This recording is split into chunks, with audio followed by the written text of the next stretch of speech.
kachelon nang rajigeme manay benason buwan kilang nela nang bolon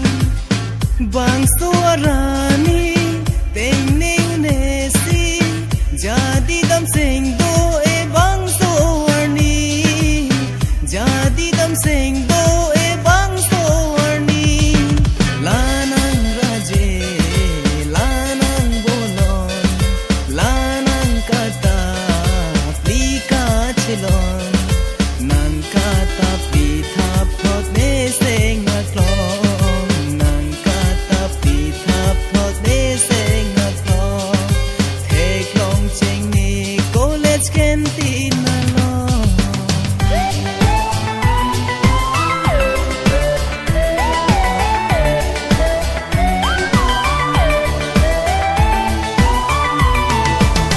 Puto bang tuji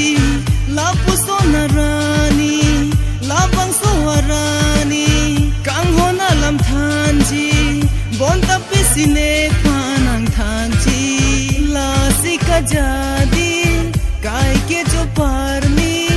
bon tanang thak vek ji pu seng che the bon tanang thak vek ji pu seng che the lanang raje lanang bolon lanang kata plika chelon nang kata pitha phot ne seng aklong nang kata pitha phot ne seng aklong thek long ching ni college canteen along sing ve nang hang de lo one kang hon lanang raje lanang bolon lanang kata plika chelon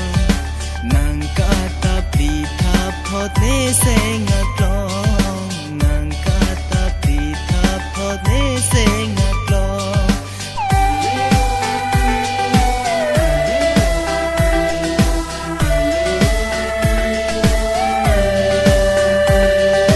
thek long ching ni college canteen along sing ve nang hang de lo one kang hon lanang raje lanang bolon lanang kata plika chelon nang kata pitha phot ne seng aklong